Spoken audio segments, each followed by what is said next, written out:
This is Sam Carmichael. Sunday, April 15th, 10:35 p.m. Got my exhaust leak here. What we're gonna do, turn it back on. It worked for a while.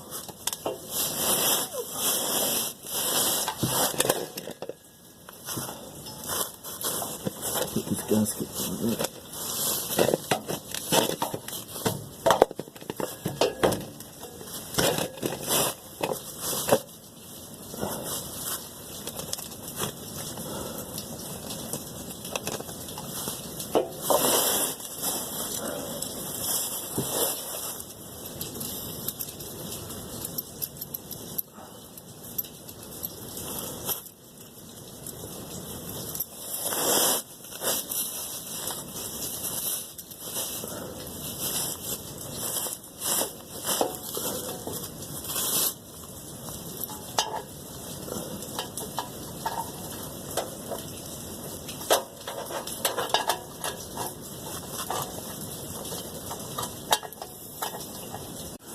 There it is after I spent some time tightening it.